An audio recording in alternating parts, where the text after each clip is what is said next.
Métodos del pensamiento lateral. Herramientas profesionales del siglo XXI. El pensamiento lateral está compuesto de diversos elementos que nos ayudan a situar esta herramienta de manera correcta y convertirla en un medio eficaz para resolver diversas problemáticas de forma imaginativa. Vamos a tratar de sacar al cerebro de su estado de confort, de su estructura de pensamiento, y vamos a darle la libertad de tener un flujo de ideas con un índice de imaginación más grande.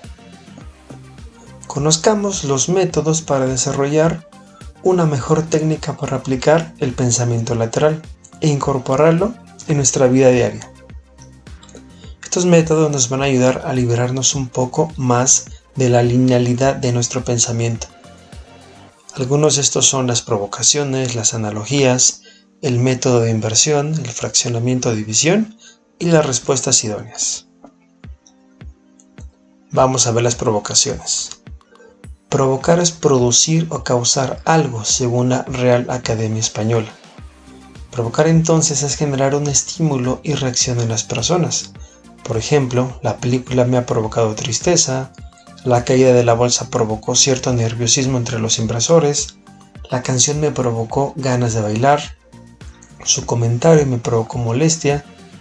Vamos a conocer las provocaciones más usadas para estimular el pensamiento lateral.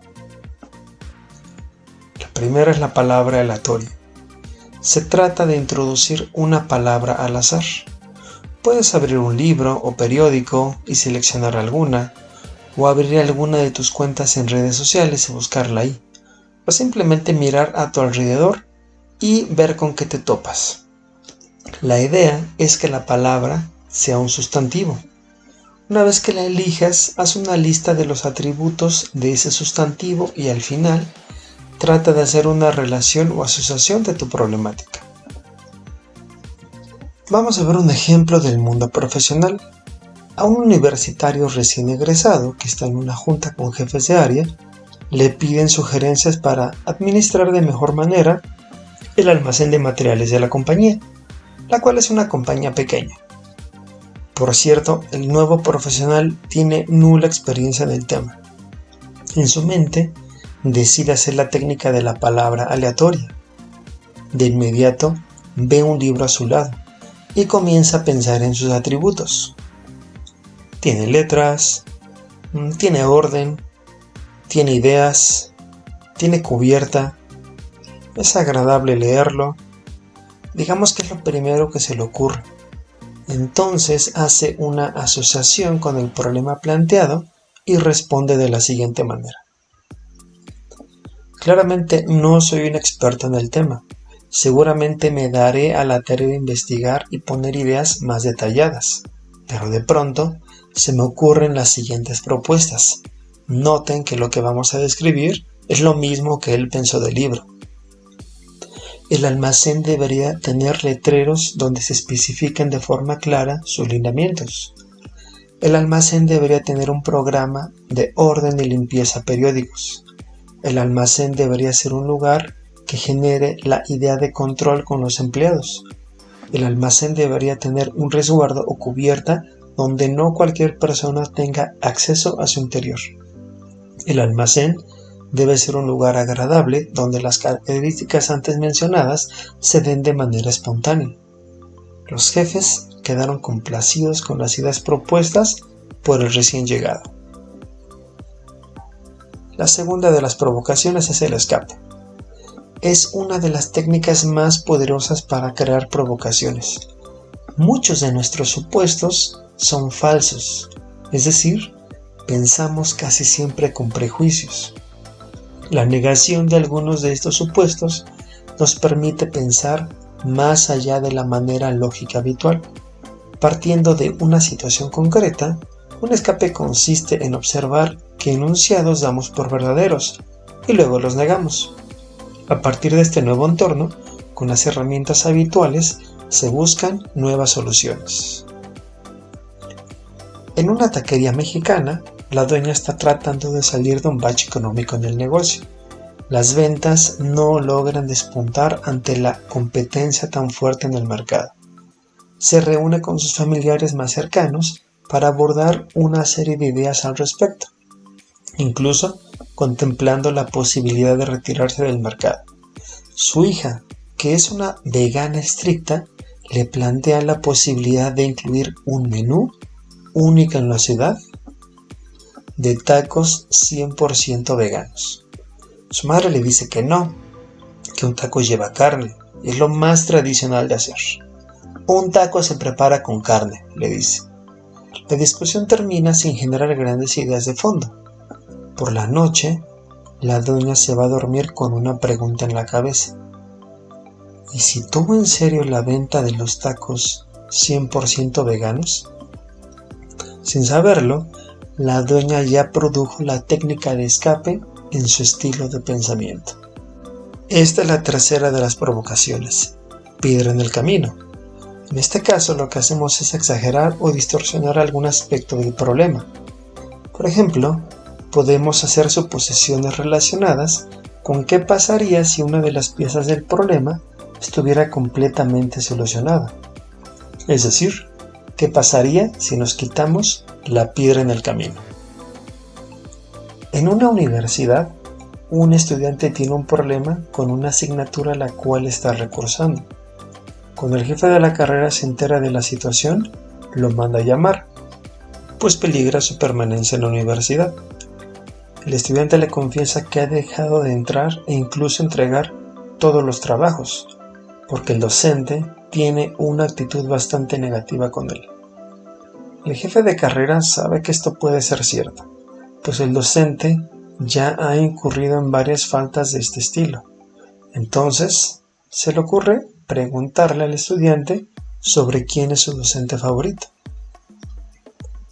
El estudiante responde que el año pasado trabajaron con un docente que los motivaba constantemente a seguir adelante y aprender, que se sintió demasiado bien trabajando con él. Entonces el jefe de carrera le pregunta al estudiante, ¿cómo cambiaría tu actitud si el actual docente no fuera quien te impartiera clases, sino que el docente con quien te sentiste más motivado? El estudiante responde que asistiría diariamente a clases, que entregaría todos sus trabajos, sería muy participativo en clases, investigaría más de los contenidos y se sentiría muy a gusto de estar en esa clase. El jefe de carrera le dice, entonces quítale esa piedra en el camino a tu mente. Sal de esta oficina y haz eso que acabas de decir, que yo haré mi parte con el docente del que tú me estás hablando. Analogía. Es la relación de semejanza entre dos o más cosas. Es un proceso del pensamiento fundamentado en la existencia de casos paralelos. Las analogías constituyen otro método para conferir nuevos enfoques a un problema en vez de confiar meramente en una inspiración espontánea. Permiten el desarrollo de funciones, procesos y relaciones que luego se trasladan al problema para intentar su reestructuración. En un corporativo de bienes raíces, las ventas y los inmuebles han tenido una baja considerable desde los últimos 3 trimestres del año. El gerente, quien está desesperado pues las ventas van en picada, ya no sabe qué hacer al respecto, pues entiende que peligran en gran medida los empleos de varios de sus colaboradores. Esta persona viene de un origen humilde, donde sus padres trabajaban en un mercado popular de ropa. En ese momento de desesperación, decide hacer una analogía de lo que vio en aquellas épocas con sus padres. Su técnica para vender, las distintas promociones, los tipos de créditos, las estrategias de ventas de todo el modelo de negocio. Decidió no tener prejuicios y considerar todas las opciones posibles en esta analogía. Método de inversión. Consiste en tomar un principio considerando como verdadero e invertir los elementos que operan en ese principio, con lo que se provoca una reordenación forzada de la información. Se trata de ver el problema desde distintos ángulos para acercarse a otra solución, más o menos excéntrica. En un restaurante de recién creación, simplemente las ventas no resultan. El grupo de socios se reúne y se plantean la pregunta: ¿por qué el restaurante no tiene clientes? Varios de ellos se cansan de dar explicaciones y razones al caso, pues incluso se habían hecho estudios de mercado que sustentaban el proyecto del negocio, pero simplemente los clientes no llegan. Entonces, uno de los socios decide plantearles la pregunta en sentido inverso: ¿por qué los clientes no vienen al restaurante? Explica que están tan centrados en ver qué modificar internamente dentro de las instalaciones del negocio que están olvidando lo que está afuera, a su alrededor. Cuando el socio decide preguntar ¿por qué los clientes no vienen al restaurante?, no es que todas las respuestas vayan a ser distintas a la pregunta original, porque el restaurante no tiene clientes, pero sí abre otra posibilidad al poner como punto de análisis al propio cliente y no al inmueble. Fraccionamiento o división. Esta técnica no intenta explicar nada, sino reordenar. No tratar de efectuar las sucesivas divisiones de manera que las partes resultantes sean de importancia equivalente, sino que cualquier forma de división es correcta. Las fracciones pueden ser a la vez muy artificiales y de una importancia desigual, pero resultar útiles. A un estudiante de universidad se le plantea el problema de diseñar una máquina para recolección de manzanas, para lo cual decide fraccionar el problema para entender mejor las partes que debe de contener ese diseño. Materiales de fabricación, tipo de apoyo de la máquina en el suelo, sistema de canastilla de elevación, depósito de recolección. De hecho, lo hace más en un sentido de pensamiento vertical y no tanto lateral. Al tener estas secciones de análisis, decide que puede comenzar a plantar su proyecto. Un día por la tarde, caminando por una zona llena de árboles, ve unas hojas secas que cuelgan de los árboles y decide buscar la manera de acceder a ellas para poder llevárselas. De pronto, en un movimiento instintivo, agita el árbol para buscar que las hojas caigan. En ese instante, tiene un momento de inspiración y recuerda que su diseño de la máquina recolectora de manzanas tendría una canastilla de elevación para recolectarlas. Entonces decide anular esa fracción de análisis y cambiarla por las siguientes.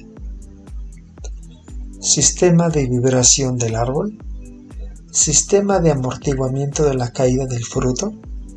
Fraccionar un problema nos permite tener otras unidades de análisis y poder insertar cuestiones creativas en partes específicas. Respuestas idóneas. Existen diversas maneras en que el pensamiento puede ser obstruido. Una de ellas es la siguiente. Una vez estructurada la información, es ya difícil transformarla en otra cosa. De este modo parece obvio que la única salida sea aquella que ofrece la información ya estructurada, de modo que si da respuesta al problema que se intenta resolver, pareciera que no hay necesidad de buscar otra. Una recién graduada llega a una pequeña fábrica donde tiene un puesto como ingeniera junior dentro de un almacén de materiales. El almacén tiene un gran control de sus inventarios, pero cuando la recién graduada llega, le parece que algunas prácticas están de más o incluso obsoletas. Por ejemplo, todo el registro de salidas y entradas se lleva a cabo en una libreta durante el día. Una vez que termina la jornada, el encargado tiene que vaciar de la libreta los movimientos del día en una hoja de cálculo en la computadora. Eso no evita que haya discrepancias, pero no hay problema. El encargado del almacén no tiene ninguna dificultad en indagar y dar claridad a las situaciones que note raras. La recién graduada pregunta: ¿por qué no se registra directamente cada movimiento desde que se genera, en lugar de hacerlo al final del día y que sea más laboriosa la tarea de indagar incidencias? El encargado del almacén le responde que es obvio que así se ha hecho muchos años y que la mayor prueba de que está bien es que todo el inventario está bien controlado. La recién egresada insiste en que el problema no es el control, pues le queda claro que este es efectivo. El problema es que su método es más tardado e incluso le da más trabajo a él mismo. Por cierto, vuelve a insistir que está bien hecho y que se hace de la forma correcta, pues tampoco podrán estar entrando y saliendo de la oficina donde está la computadora para hacer los registros, sobre todo en los días muy ocupados. Un mes después, en una reunión de áreas, se invita a la nueva ingeniera para que comience a ser partícipe de estas reuniones. Al final, cuando le preguntan qué le ha parecido o si tiene alguna recomendación, dice que ha estado trabajando en un proyecto para mejorar el proceso de registro de entradas y salidas del almacén. Presenta una hoja de cálculo en la nube y ella misma diseña una aplicación para celular que puede hacer registros de entradas y salidas y muestra cómo se sincroniza perfectamente con la hoja de cálculo en la nube. El encargado del almacén no dice nada, pero se nota claramente molesto, pues ya le había dicho que así se hacía ese proceso ahí. Un mes después de que se implementó el nuevo sistema de registros, el encargado del almacén nota que tiene muchos menos conflictos que resolver y que incluso sale más temprano de su trabajo. Al parecer, lo obvio no era lo mejor. Esperamos que con varios de estos métodos tengas mayor idea y fundamento de cómo implementar el pensamiento lateral en tus actividades diarias. ¿Qué te parece si seleccionas algún método que te haya llamado la atención y lo pones en práctica de inmediato en aquella problemática que te está quitando el sueño ahora mismo? ¿Serán las provocaciones? ¿Serán las analogías? ¿Utilizarás el método de inversión? ¿Fraccionarás o dividirás tu problema? ¿O evitarás las respuestas idóneas? Si gustas, puedes compartirnos tu experiencia en los comentarios de este video. Gracias y recuerda, practica el pensamiento lateral.